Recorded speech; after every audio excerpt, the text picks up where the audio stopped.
हाँ, तो नमस्कार साथियों, मैं पवन कुमार आप सभी का हार्दिक स्वागत करता हूँ। साथियों, historical education and social YouTube channel पर आप सभी का स्वागत है। हम यहाँ पर तैयारी करवाते हैं एनटीए यूजीसी नेट जीआरएफ की। नेट तो ना केवल एनटीए यूजीसी नेट जीआरएफ को करेक्ट करने के लिए, बल्कि साथियों आप हमें ज्वाइन कर सकते हैं TGT, PGT, first grade, second grade, NVS, KVS, UPGI, CGDC, assistant professor, college cadre, school cadre, किसी भी प्रकार के कम्पिटेटिव एग्जाम्स को क्रैक करने के लिए हिस्ट्री विषय के, चाहे वो स्टेट लेवल का एग्जाम हो, चाहे वो सेंट्रल लेवल का एग्जाम हो, आप हमारे YouTube channel historical education and social को ज्वाइन कर सकते हैं। ज्वाइन करने के लिए आपको वीडियो को नीचे डिस्क्रिप्शन बॉक्स में लिंक मिल जाएगा, वहाँ तक ज्वाइन हो सकते हैं। यूट्यूब चैनल के साथ साथ साथियों हमारा एक टेलीग्राम चैनल भी है, जिसका नाम है history UGC NET slash filler forum के नाम से है। ज्वाइन कर सकते हैं आप वहाँ पर जा करके, लिंक आपको वीडियो को नीचे डिस्क्रिप्शन बॉक्स में मिल जाएगा, यहाँ से ज्वाइन कर सकते हैं।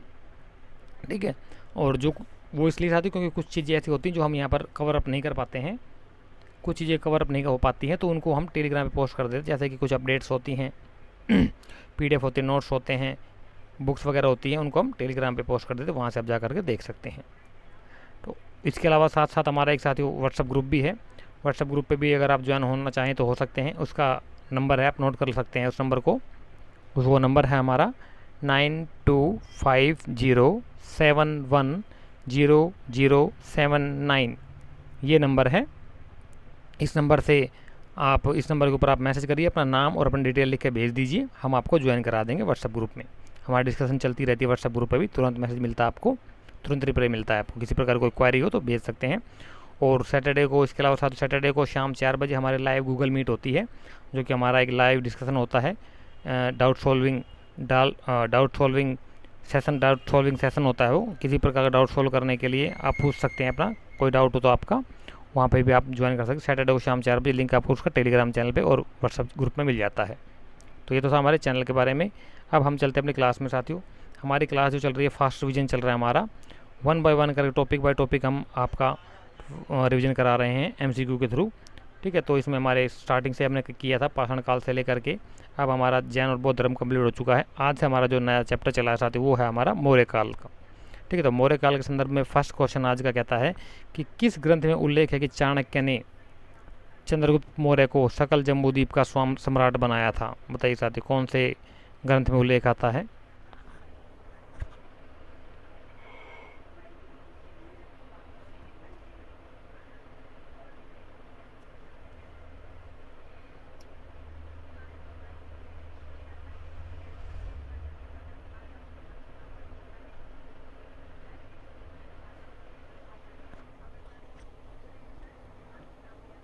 क्वेश्चन आंसर करने के लिए आपको 30 सेकंड्स का टाइम दिया था साथियों। 30 सेकंड्स के अंदर ही आपने अपना क्वेश्चन, अपना आंसर पुटअप करना है 1 2 3 के माध्यम से। जो भी आपको उचित लगता हो आंसर, वो कमेंट बॉक्स में कमेंट कीजिए।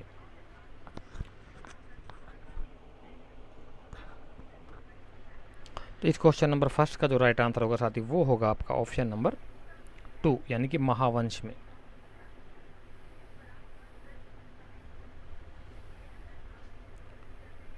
दीपवंश में तक्षशिला विद्रोह का उल्लेख है।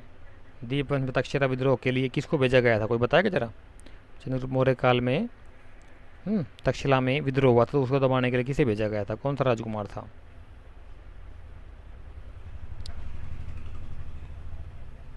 चंद्रगुप्त मौर्य सेल्यूकस युद्ध 304 305 ईसा पूर्व में हुआ, इसका वर्णन किसने किया है? बताइए साथियों।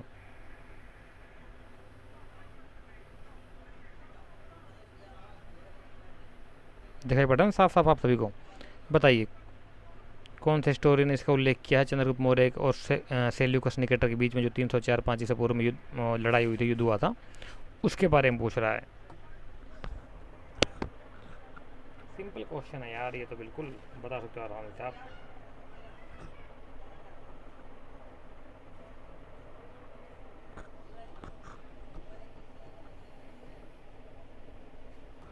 तो इस क्वेश्चन का जो राइट आंसर होगा साथी, वो होगा आपका ऑप्शन नंबर 3, यानी कि एपियानस, इसने उल्लेख किया है। दोनों के बीच युद्ध के बाद संधि हुई, जिसमें सेल्यूकस ने चंद्रगुप्त मौर्य को एरिया, यानी कि हेरात, और हेरात ये आपका ये इधर है अफ़गानिस्तान की तरफ, और अराकोशिया है जिसको कि कंधार कहा जाता है, और जेड्रोसिया मकरान तट जो कि ईरान के पास, सोच के देखो, ईरान तक था हमारा साम्राज्य, ईरान। और पेरीपेमिसडाई काबुल जो कि अफगानिस्तान में है, राजधानी आजकल काबुल, अफगानिस्तान की, ये प्रदेश थी। और सेलूकस की पुत्री हेलेना की शादी चंद्रगुप्त मौर्य से हुई। प्रथम अंतर्राष्ट्रीय शादी थी दो देशों के बीच में। इससे पहले किसी भी सम्राट की शादी दो देशों के बीच में नहीं हुई थी।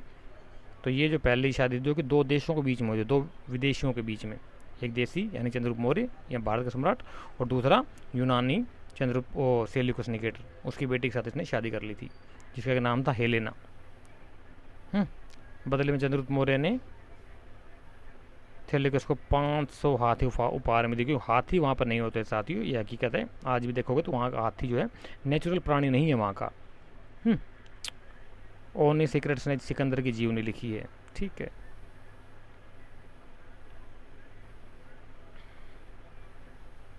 अशोक के धम्म के बारे में कौन सा कथन असत्य कथन कौन सा है, बताइए। अशोक के धम्म के बारे में काफ़ी बड़ा क्वेश्चन है, समझ में आ रहा है ना, बताइए।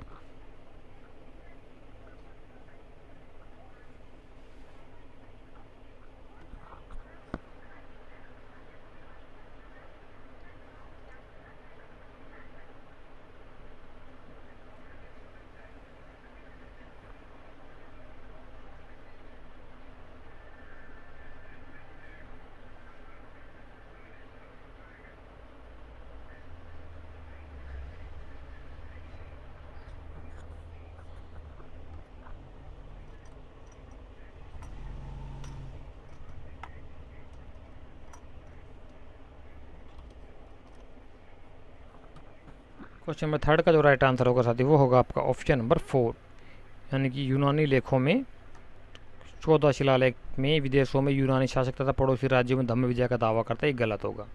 और ये हमारा इसका राइट आंसर है, गलत है और ये इसका राइट आंसर है, ठीक है। 4 और 13वां शिलालेख की बात हो रही है, 4 का मतलब 13वां, 14वां नहीं आएगा, 13वां शिलालेख में कहता है वो, ठीक है। निम्नलिखित में से कौन से शासकों ने देवानाम प्रिय की उपाधि धारण की थी, बताइए साथियों। ये तो सिंपल क्वेश्चन बता सकते हो इजीली। देवानाम प्रिय प्रियदर्शी, लेकिन यहाँ पे खाली देवानाम प्रिय की बात हो रही, देवानाम प्रिय आएगा, ये देवानाम प्रिय, प्रिय तो संस्कृत का शब्द हो जाएगा, प्रिय, प्रिय अगर पाली में आप लिखोगे तो ऐसा लिखा जाएगा, प्रिय और फिर ये प्राकृत लिपि, भाषा पाली है, ये अलग लिपि तो हमने जो लिखा है प्रिय, ये लिपि आपकी नागरी लिपि है, देवनागरी जिसको बोलते हो आप लोग, ठीक है ना। पाली में तो कुछ और ही तरीके से लिखा जाता है, ये पाला भाषा, लेकिन ये पाली रहेगी ना, लिपि देवनागरी, लेकिन उस समय की लिपि जो थी, लिपि प्राकृत, भाषा पाली, और कुछ उसके ब्राह्मी में भी लिखे गए थे, ब्राह्मी में, खरोष्टी में, यूनानी में, ग्रीको में, ग्रीको रोमन या यूनानी एक ही बात होती है।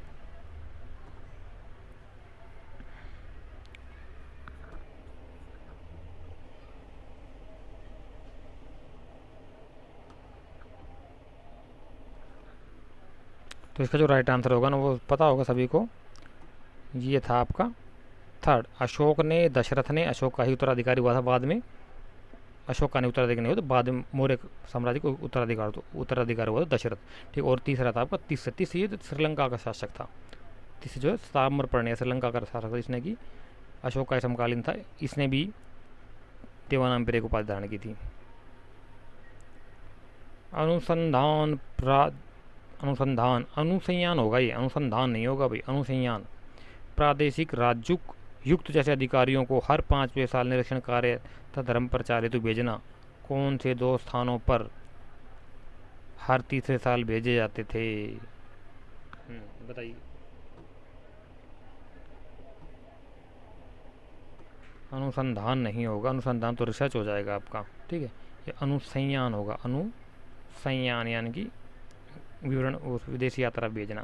प्रादेशिक राज्यों को युक्त जैसे अधिकारियों को हर 5 साल निरीक्षण तथा धर्म प्रचार के लिए भेजा जाता था, लेकिन कुछ 2 स्थान ऐसे थे जहाँ पर हर तीसरे साल भेजा जाता था, तो वो 2 स्थान कौन कौन से थे वो बताइए साथियों।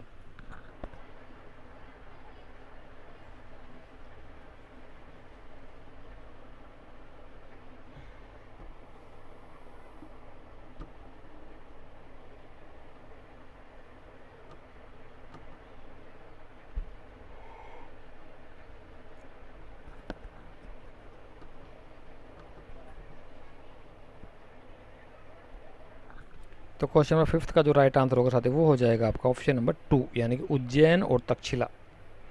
ये दो प्रमुख नगर थे उस समय के, इसलिए यहाँ पर हर 3 साल भेजा जाता था, व्यापारिक नगर थे ये।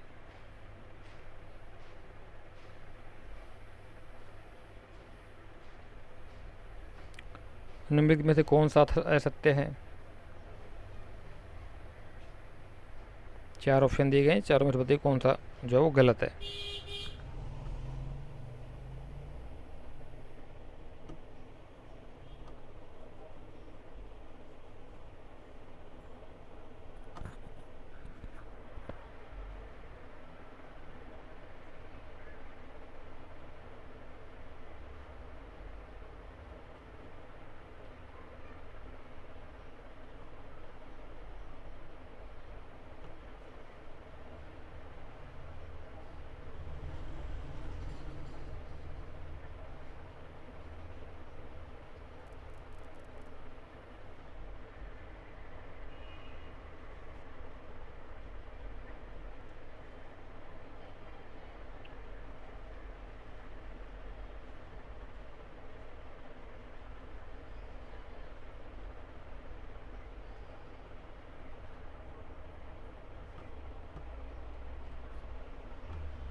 तो इसका जो राइट आंसर होगा साथियों क्वेश्चन नंबर 6 का वो होगा आपका ऑप्शन नंबर फर्स्ट, यानी कि अशोक को अभिलेखों को के द्वारा जनता को संदेश पर देने की प्रेरणा ईरानी शासक दारा तृतीय से मिली थी। ये जो है वो गलत है, ये हमारा इसका राइट आंसर हो जाएगा। ठीक है, इसका देख लेते हैं, दारा प्रथम से मिली थी भाई ये, ना कि दारा थर्ड से। ठीक है, एक्सप्लेनेशन भी साथ साथ दिया जा रहा है, अपना नोट कर सकते हो आप लोग। आगे कहता है कि प्रसिद्ध रेशम मार्ग की चर्चा किस ग्रंथ में है? हाँ, रेशम मार्ग कौन सा था, कोई बताएगा? चाइना से होता हुआ जो भारत होता हुआ पूरा यूरोप पे जाता था, रेशम मार्ग जो आ गया है। अफगानिस्तान होता हुआ आज का चाइना का और अपना उत्तर पश्चिमी भारत होता हुआ अब पाकिस्तान, अफगानिस्तान होता हुआ ईरान होता हुआ पूरा यूरोप जाता था, रेशम मार्ग उसे बोलते थे। बहुत बड़ा उस समय का हाईवे था, कॉरिडोर बोल सकते हैं आज के संदर्भ में, इंटरनेशनल हाईवे कह सकते हैं। तो बताइए किस किस ग्रंथ में चर्चा मिलती है उस चीज़ की, उस प्रसिद्ध रेशम मार्ग की?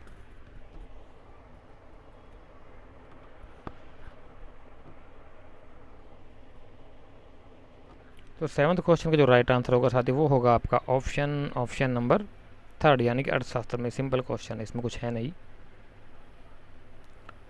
चंद्रगुप्त मौर्य का प्रथम अभिलेख्य साक्ष्य कौन सा है? हाँ, अभिलेख्य साक्ष्य के द्वारा कौन से अभिलेख साक्ष्य था जिसके द्वारा चंद्रगुप्त मौर्य की पहचान की गई?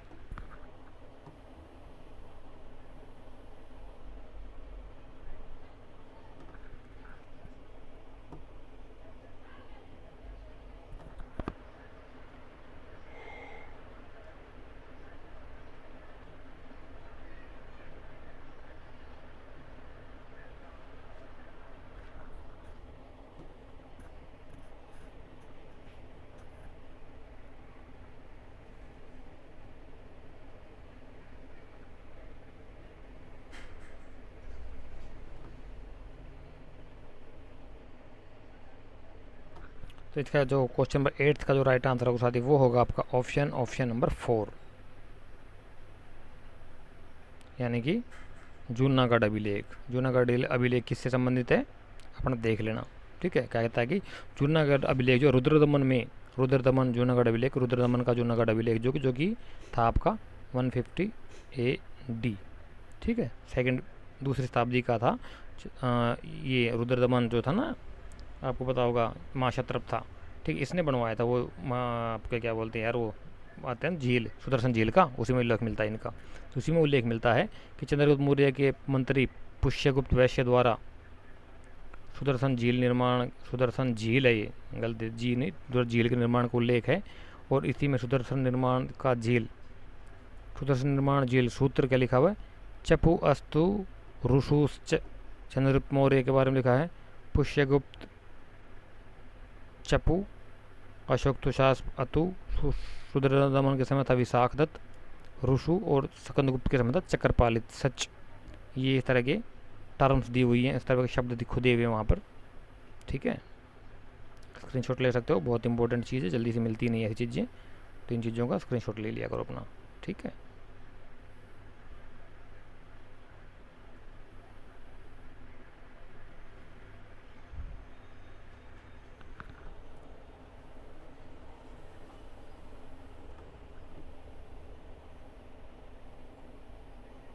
ज़्यादा लंबा दे रखा है यार, छोटा कर दो, छोटा करके आधा इतना काट करके आधा यहाँ लगा दो, उनके नीचे इतना लंबा क्वेश्चन बना दिया, सारा सिस्टम समझ में नहीं आता।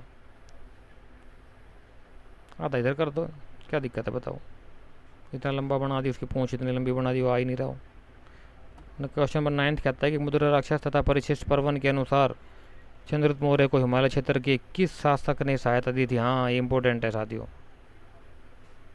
चंद्रगुप्त मौर्य ने मगध साम्राज्य को जीतने के लिए कौन से शासक से सहायता मिली थी, जो कि हिमालय के तलहटी में रहता था। हिमालय क्षेत्र का कौन सा शासक था बताइए।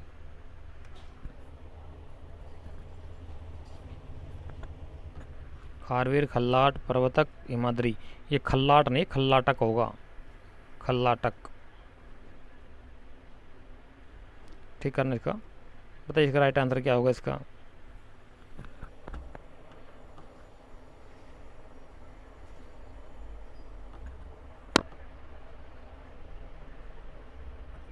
तो क्वेश्चन नंबर 9 का जो राइट आंसर होगा साथी वो होगा आपका ऑप्शन नंबर 3, यानी कि पर्वतक। पर्वतक ने उसको सहायता प्रदान की थी। बिंदुसार के दरबार में 500 सदस्य वाली एक परिषद का उल्लेख है, जिसका कि प्रधान कौन था। बिल्कुल सही कह रहा है, थ्योरी क्लासेस में सारा कुछ करवाया हुआ है। बताइए कौन था परिषद का प्रधान। मंत्री परिषद जिसमें कि 500 सदस्य थे, उसका अध्यक्ष कौन था एक प्रकार से। मंत्री परिषद जो थी उसका अध्यक्ष कौन था, बताइए। 4 ऑप्शन दिए गए हैं। खल्लाट, राधागुप्त, चाणक्य, भद्रबाहु। बिंदुसार के समय की बात हो रही है। बिंदुसार बोले तो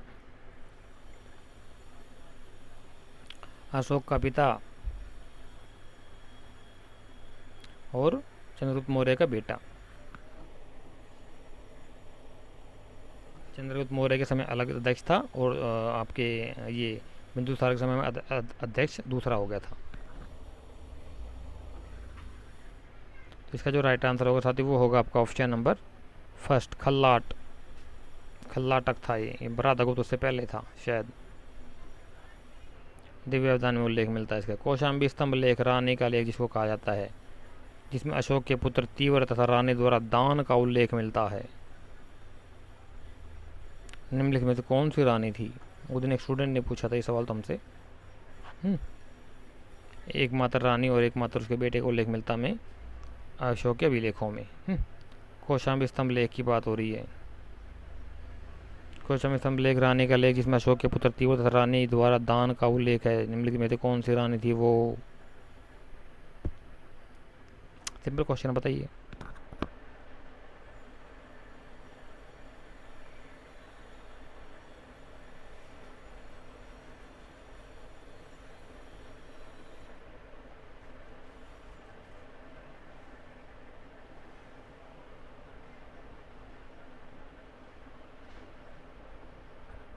अशोक के एकमात्र पुत्र तीवर का उल्लेख मिलता है और रानी का, तो रानी का जो नाम था वो था साथियों ऑप्शन नंबर 3 होगा इसका।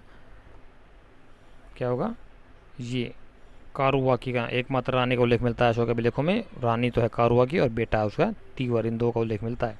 संघमित्रा का और उसकी बेटी जो थी वो, हाँ, बेटी संघमित्रा और बेटा महेंद्र, इनका उल्लेख मिलता है हमें साहित्यिक प्रमाण में, ना कि बौद्ध ताम्रपर्णी सिंगल अनुश्रुति है ना, दीपन महावंश, दीपवंश और महावंश, उनमें भी उल्लेख मिलता है संघमित्रा और आपके महेंद्र का, जो दक्षिण भारत गए थे वो श्रीलंका। ठीक, आ गया था कि तिष्य रखती रक्षिता ने बौद्ध वृक्ष को कटवा दिया था। कटवाया नहीं था प्रॉपर तरीके से, उसको नुकसान काफ़ी पहुँचवा दिया था, लेकिन हाँ मतलब उसको जलवाने की कोशिश की थी पर पूरा प्रॉपर तरीके नष्ट नहीं कर पाई थी वो जलनखोर रानी थी। अशोक के बौद्ध धर्म से बहुत ज़्यादा जलती थी वो, तो इसलिए वो षड्यंत्र रचती रहती थी। निकम्मी रानी थी वो। होते हैं घर परिवार में आजकल भी होते हैं यार। हाँ, ये देख लेना अपना भाई, बहुत इंपॉर्टेंट क्वेश्चन है साथियों। ये हर बार क्वेश्चन आता है यहाँ से कि एक तरफ उस समय मौर्य काल के अध्यक्ष हैं और एक तरफ उनके विभाग, तो कौन सा अध्यक्ष जो था, कौन से विभाग का, कौन सा अधिकारी कौन से विभाग का अध्यक्ष था, उसे क्या कहा जाता था। पन्याध्यक्ष, पौत्वाध्यक्ष, सीताध्यक्ष, लक्षणाध्यक्ष, किसके विभाग से संबंधित रखते थे ये लोग, बताइए जरा, मैच करिए।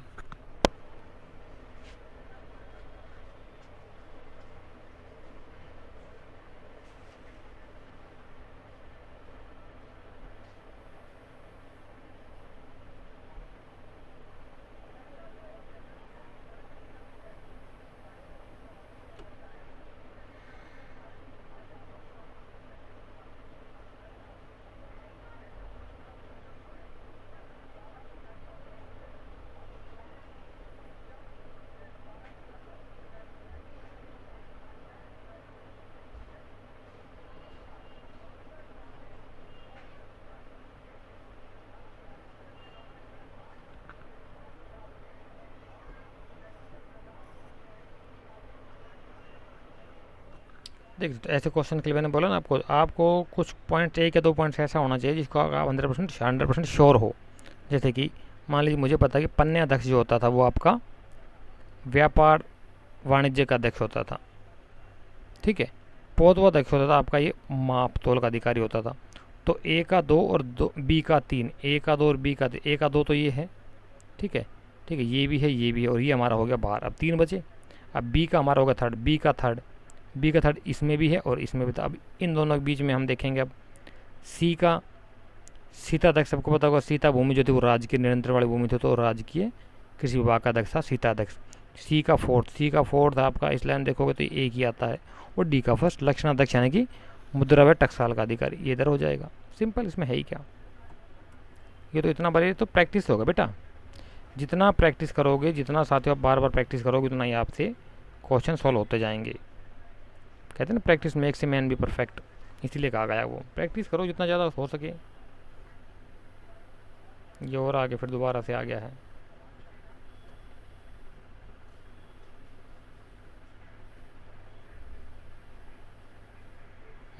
बताइए, एक तरफ अधिकारी दिए हुए हैं, एक तरफ उनसे संबंधित उनका विभाग दिया हुआ है। बताइए कौन सा अधिकारी का क्या विभाग था। वही ट्रिक आजमाओ, करो कोशिश, देखते हैं कितने क्वेश्चन कितने स्टूडेंट्स का राइट होता है आंसर क्वेश्चन।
तो इसमें मिला लीजिए आप, आपका समाहर्ता हो जाएगा समेटने वाला, यानी कि ट्रिक ऐसी है, समाहर्ता है समेटने वाला। क्या समेटने वाला, राजस्व या टैक्स कलेक्टर, टैक्स समेटने वाला।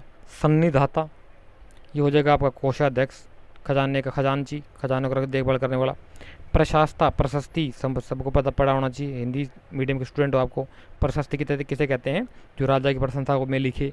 तो लेख का राज की आज्ञा को पालन करने वाला, लिपिबद्ध करने वाला अधिकारी प्रशास्ता। एक बचा आपका प्रदेष्टा, प्रदेष्टा हो जाएगा आपका फर्स्ट, यानी कि ये कंटक शोधन न्यायालय के प्रधान। देखिए साथियों, उस समय मेरे ख्याल दो प्रकार के न्यायालय होते थे, एक प्रकार का एक होता था कंटक शोधन और एक होता था धर्मस्थीय, ठीक है। तो धर्मस्थ कंटक शोधन के न्यायालय को कहा गया है प्रदेष्टा। तो जरा बताइए धर्मस्थीय न्यायालय के अध्यक्ष को क्या कहा जाता था, आपके लिए कोड सवाल आज का। तो ये मिल जाएगा आपका 2341, 2341, ये ए में मिल रहा है, ये रहा, सिंपल, ठीक है। तो इस प्रकार से आपका क्वेश्चन मैच मेकिंग हो जाएगा। 2341 ऑप्शन नंबर ए इसका राइट आंसर है। इसका स्क्रीनशॉट ले लो, टंटा खत्म, कल को आपके काम आएगा, क्या दिक्कत है।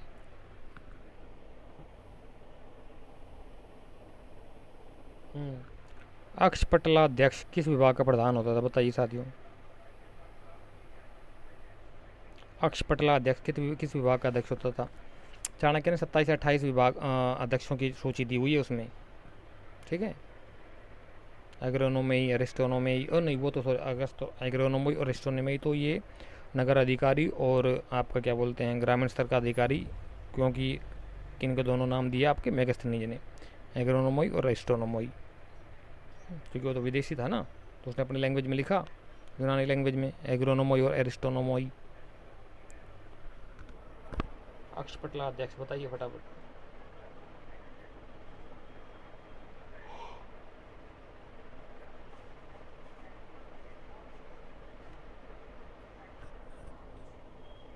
तो इसका जो राइट आंसर होगा साथी वो होगा आपका ऑप्शन नंबर फर्स्ट, यानी कि लेखा विभाग।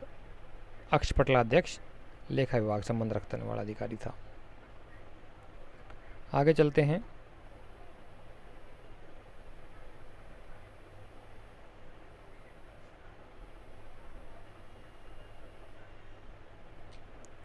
कहता है कि मेघ खनिज ने नगर प्रशासन के लिए 6 समितियाँ बताई है।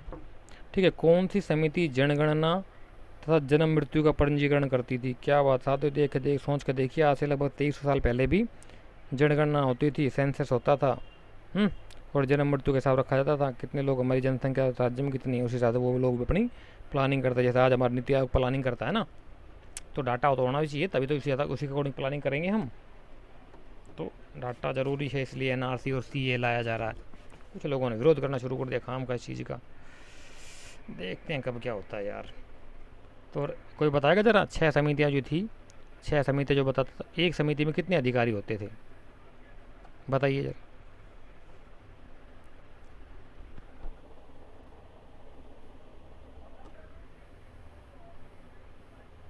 पंजीकरण बोलते रजिस्ट्रेशन करती थी वो, जन्म और मृत्यु, किसी के घर में बच्चा जन्म होता था तो उसका भी रिकॉर्ड होता था, और जिसकी डेथ भी होती थी किसी की, उसकी भी रिकॉर्ड होता था।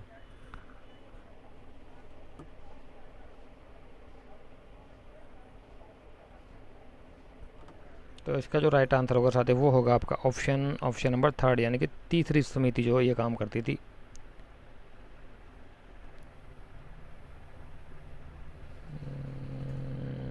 ये डिटेल दे दी, लो। और बताओ यार, और क्या लोगे यार? ऐसा कोई टीचर मिलेगा क्या आप लोगों को जो देखो सारी मैं आपको कर बता रहा हूँ, साथियों सही बता रहा हूँ मैं, इन चीज़ों करने में बहुत मेहनत लगती है मुझे, पता नहीं मैं कहाँ कहाँ से ढूंढता हूँ आप लोगों के लिए चीज़ें, क्वेश्चन सेटअप करता हूँ। ये इसका स्क्रीनशॉट ले लो, प्रथम चिमटी 2 3 4 5 6 सभी का डिटेल दे दी गई है।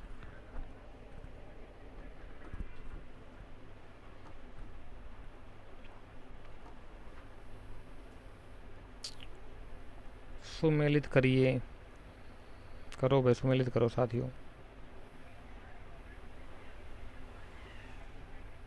हमसे अच्छा कंटेंट शायद ही आपको तो कोई साथी प्रोवाइड करवा सके, और वो भी फ्री ऑफ कॉस्ट। और फिर भी जो कमियाँ निकालते रहते हैं साथ, उसका मेरे पास कोई इलाज नहीं है। वो कहते हैं ना, एक असफल आदमी अपने आप को छोड़ करके हर चीज़ में कमियाँ निकालता है, हर चीज़ को सुधारने की कोशिश करेगा, बस अपने आप को छोड़ करके। और होना चाहिए उल्टा, सबसे पहले शुरुआत सुधार के अपने आप से करनी चाहिए इंसान को, तभी ये फ़ायदा।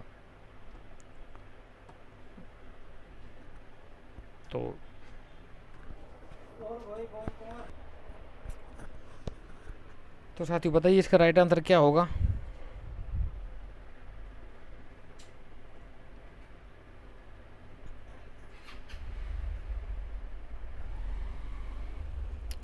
सबको पता होगा साथियों, इनमें आप मैच कर सकते हैं इजीली, आराम से। कैसे करेंगे? ये देखिए, मैंने बोला ना, 1 या 2 पॉइंट आपको 100% श्योर होना चाहिए। तो देखो, सबको पता होगा वृष्टि, वृष्टि या वृष्टि क्या था? डी, बेगार, यानी कि ये इससे मिला लीजिए आप, डी को इससे मिला लीजिए बेगार से, डी का फर्स्ट। तो डी का फर्स्ट आप इन दोनों में से होगा एक। ठीक है, आगे क्या है? प्रणय कर, प्रणय कर क्या था आपका? आपातकालीन, इमरजेंसी कर। ठीक है, प्रणय कर, इमरजेंसी कर, आपातकालीन थे। सी का फोर्थ, डी का फर्स्ट और सी का फोर्थ, सी का फोर्थ ये आ गया, तो इसका ये आंसर हो जाएगा थर्ड। ए का थर्ड और बी का टू, ए का थर्ड हो जाएगा उदक भाग हो जाएगा आपका, ए का थर्ड यानी कि सिंचाई कर, और बी का टू यानी कि वरी का दे आपका संपत्ति कर से मैच हो जाएगा, सिंपल।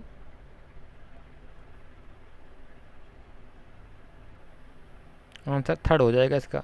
3 2 4 1, 3 2 4 प्रणय वृष्टि, हाँ ठीक है। ठीक है, इसका उठा करके अपना स्क्रीनशॉट ले लो ताकि इन फ्यूचर में आपके काम आ जाए, सिंपल। बेटा करने से होगा, लेकिन बगैर करे कुछ। आप प्रणय कर आपातकालीन कर का सर्वप्रथम उल्लेख पाणिनि ने किया है, विस्तार से वर्णन अर्थशास्त्र में मिलता है, इसका डिटेल भी दे दी भाई। कौन सा कथन गलत है? अरे यार, एक मिनट एक मिनट एक मिनट एक मिनट एक मिनट एक मिनट एक मिनट। वैदिक काल कौन सा कथन गलत है? 4 कथन दिए गए हैं, 4 कथनों में से बताइए साथी कौन सा कथन गलत है। Question number 17।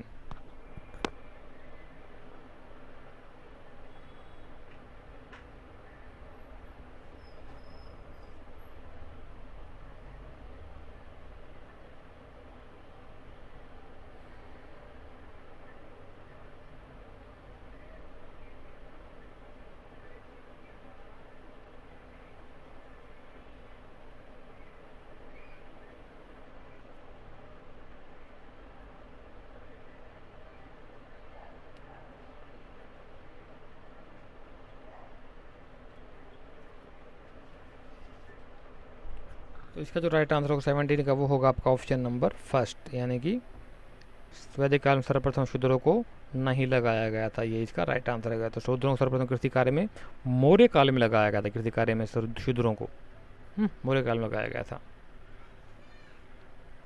तो आगे चलते हैं। कहता है कि भारत के प्राचीनतम सिक्के आहत सिक्के पंचमार्क थे, जो चांदी तथा तांबे के होते थे। इन सिक्कों को सर्वप्रथम किस वंश ने अपनाया तथा इसका मानकीकरण किया था? बताइए साथियों, कौन से वंश ने अपनाया था, कौन से वंश ने इसका मानकीकरण किया था, यानी कि स्टैंडर्डाइजेशन किया था? पंचमार्क सिक्के।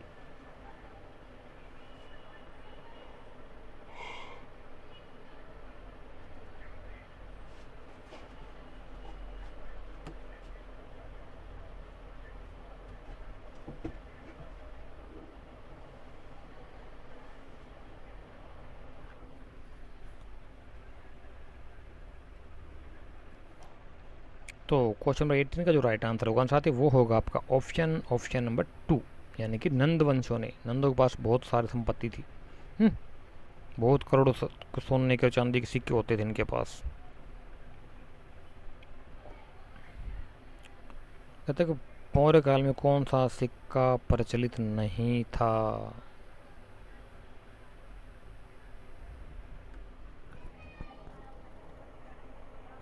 बताइए साथी, कौन सा सिक्का प्रचलित नहीं था मौर्य काल में?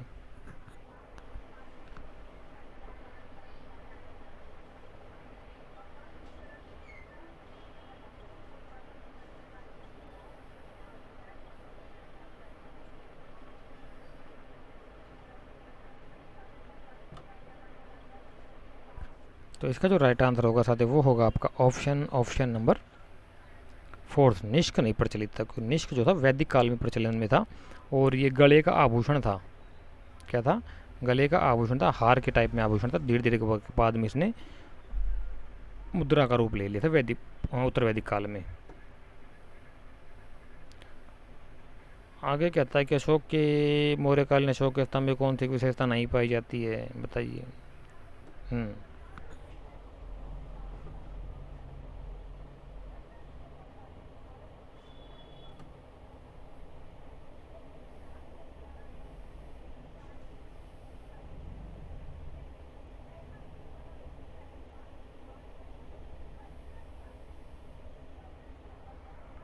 सिंपल क्वेश्चन है, आपने पूछा पढ़ा होगा ना स्तंभों के बारे में, तो इजीली बता सकते हो आप इसका क्वेश्चन जो राइट का आंसर क्या है, कौन सी विशेषता नहीं पाई जाती उसके अंदर।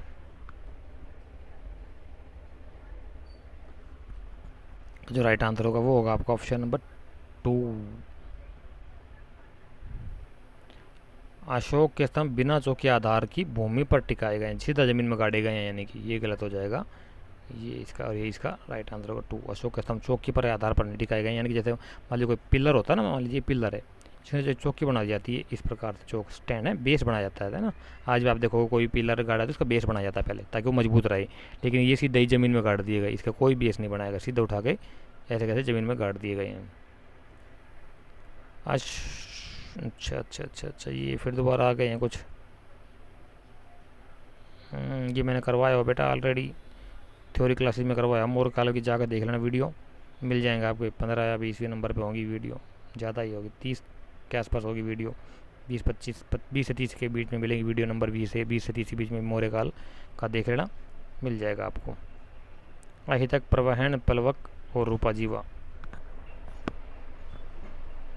बिल्कुल सिंपल क्वेश्चन, अगर एक का पता है तो आप पूरा क्वेश्चन आप आसानी से निकाल सकते हो।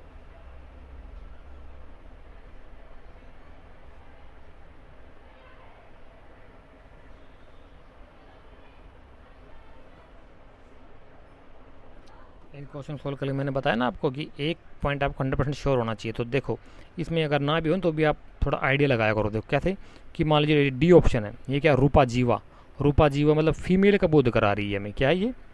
मेल नहीं, फीमेल का हमें ये शब्द है, यानी कि महिला का वो करवा रही है, बोध कराया है। तो रूपा जीवा क्या हो जाएगी आपकी? स्वतंत्र रूप से वेश्यावृत्ति करने वाली स्त्रियों को कहा जाता था मौर्य काल में रूपा जीवा। तो डी का फोर इसमें एक ही है ये, तो ये पूरा हो जाएगा इसका आंसर। 1 2 3 4। अहितक सामाजिक शो परवहन रस्सी पर नाचने वाले कलाकार पलवक। पलवक हो जाएगा आपका, एक मिनट एक भी, डी का 4, डी का 3, अरे यार गड़बड़ होगा ना, डी का 3, हाँ सॉरी, डी का 3 आएगा। रूपा जीवा स्वतंत्र रूप से वैसे डी का 3 इसमें ये एक ही है, यानी कि 4 1 2 3। अहितक हो जाएगा आपका दास 4 1, बी का फर्स्ट। प्रवहन हो जाएगा आपका सामाजिक समारोह। पलवक हो जाएगा आपका रस्सी पर नाचने वाले। और रूपा जीवा आपकी स्वतंत्र रूप से वेश्यावृत्ति करने वाली स्त्रियाँ, फीमेल्स, सबको पता होगा। तो इस प्रकार से शामिल हो जाएंगे, इसका ऑप्शन हो जाएगा ऑप्शन नंबर फर्स्ट। ठीक है, हमारा क्वेश्चन इसका मतलब। आगे चलते हैं। आगे कहता है किस ग्रंथ में कौटिल्य को चाणक्य, कुटिल, मल्लिनाक, प्रामिल, पक्षिल स्वामी, अंगुली, वात्स्यायन कहा गया है? क्या बहुत इतने सारे नाम दे दिए भाई, बताओ कौन से ग्रंथ में कहा गया है? चाणक्य के इतने सारे नाम कौन से ग्रंथ में दिए गए हैं? रुक जा भाई, बताइए कौन से ग्रंथ में सब कहा गया है चाणक्य को? कौटिल्य को चाणक्य, कुटिल, मल्लिनाग, प्रामिल, पक्षिल स्वामी, अंगुली, वात्स्यायन कहा गया है।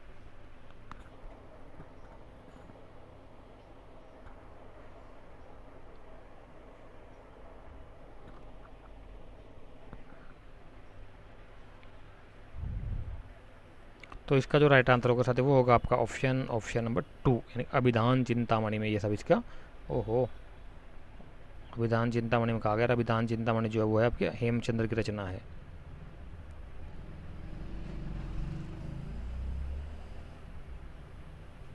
ये फिर दोबारा मैच मेकिंग का आ गया।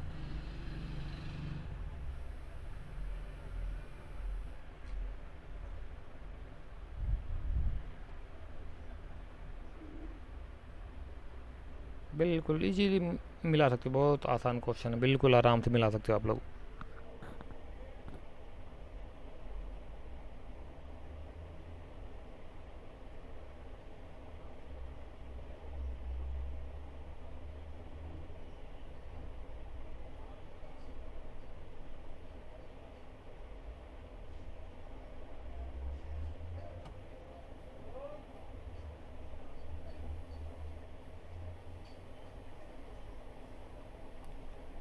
देख सकते इसका राइट आंसर जो होगा ना वो होगा आपका कैसे, ये ले लीजिए चिन्नाशुक।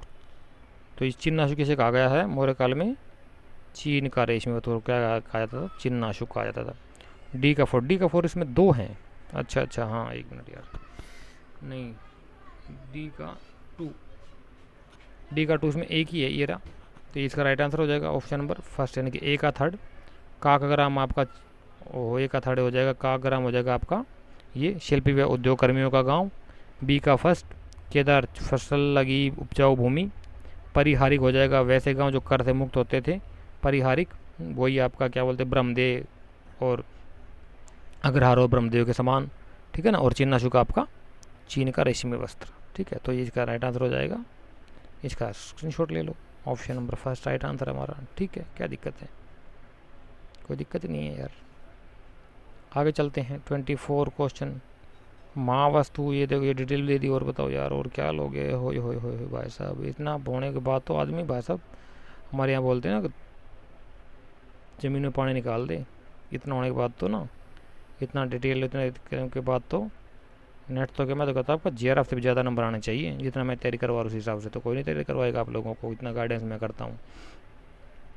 देख लेना पड़ा फुर्सत में डिटेल इसकी।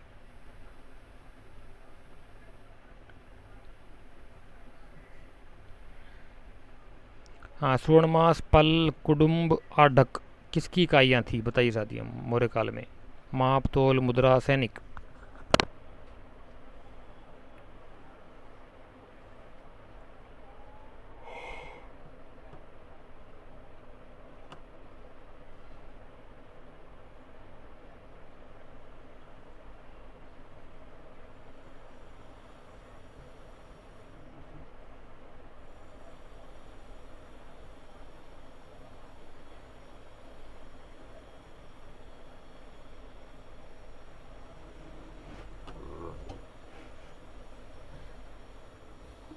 सिंपल क्वेश्चन है यार, सिंपल क्वेश्चन। इसका तो राइट आंसर हो जाएगा आपका ऑप्शन नंबर 2।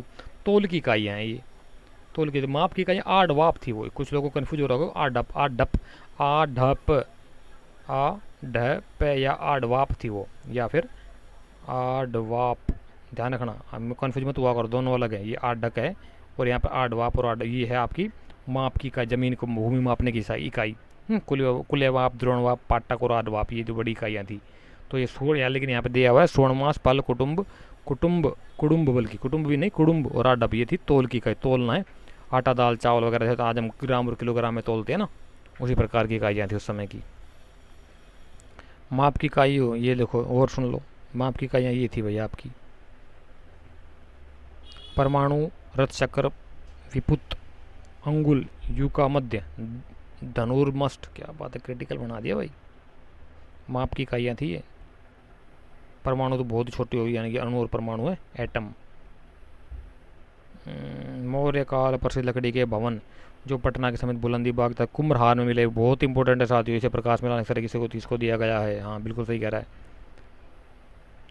कुम्भरहार में चंद्रगुप्त मौर्य की सभा का भवन का जो लकड़ी का वो मिला है, पूरा सभा भवन के पिल्लर, जो लकड़ी के पिल्लर थे ना, उनके अवशेष मिले हैं।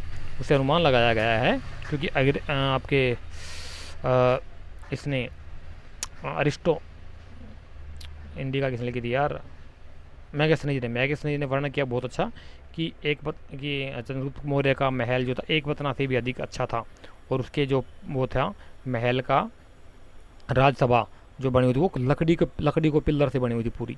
तो लकड़ी को बहुत सारे स्तंभ थे, पिल्लर्स थे, यानी कि लकड़ी के, जो सोच के देखिए लकड़ी के पिल्लर, उनके अवशेष मिले कुम्भरहार से, जो कि आज का पाटलिपुत्र था, दैनिक सबको पता है। तो पटना के समय बुलंदी बाग था, कुम्भरहार से मिले हैं। तो कहते इसे प्रकाश में सर किसे है, सबको पता होगा, बिल्कुल इजी क्वेश्चन है, और आज का हमारा लास्ट क्वेश्चन भी है। तो इसका जो राइट आंसर होगा साथी वो होगा आपका ऑप्शन नंबर 4, यानी कि स्नूपर महोदय। कहीं स्नूपर है, कहीं पर स्पूनर है, वैसे तो स्पूनर मिलेगा, ये स्पूनर नाम थोड़ा ठीक करना, स्नूपर नहीं स्पूनर होगा। ठीक है, तो ये साथ कुछ आज के हमारे क्वेश्चन थे जिनको हमने 1 बाय 1 करके सोल्व किया। नेक्स्ट वीडियो के अंदर हम आपका और कोई क्वेश्चन लेकर के आएंगे। थोड़ा लाइक शेयर कर दिया करो यार, बगैर कहीं क्या दिक्कत है, हर बार बोलना पड़ता है, वो बेचारी काम नहीं लगी रहती है। सर भाई साथियों लाइक कर दो, शेयर कर दो, क्या क्या दिक्कत है आप लोगों को, बताइए। फ्री में सब कुछ कंटेंट दिया और मैं आप लोगों को कितनी मेहनत करता हूँ, ये बगैर एक पैसा लिए हुए। आप लोग अप्रिशिएट करता हूँ, हर चीज़ में आपके साथ खड़ा रहता हूँ, फिर भी क्या दिक्कत है बताओ। लाइक कर दिया अगर वीडियो अगर हमें भी अच्छा लगता है थोड़ा सा, मैं आप लोगों के लिए करता हूँ, आप लोगों को अच्छा लगता होगा ना। क्वेश्चन अपलोड करता हूँ, मुझे कौन से पैसे मिल रहे इस चीज़ के लिए, मेरा टाइम जाता है भाई। मैं फिर भी सोच रहा हूँ मैंने जो हाथ में लिया काम मैं उसको पूरा करूँ कम से कम। आप लोगों का नेट JRF हो जाए तो आप लोगों को बहुत अच्छा होगा, मेरे लिए तो बहुत ही अच्छा होगा।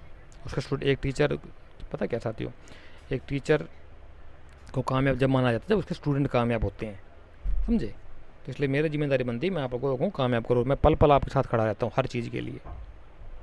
ठीक है, तो थोड़ा सा आपकी जिम्मेदारी बनती है, अपनी जिम्मेदारी समझो तो बहुत अच्छी बात है। बड़े बच्चों को, छोटे बच्चे तो हो नहीं। ठीक है, चलो ठीक है साथियों, फिर मिलते हैं नेक्स्ट वीडियो के अंदर। तब तक के लिए थैंक यू सो मच। जय हिंद और जय भारत।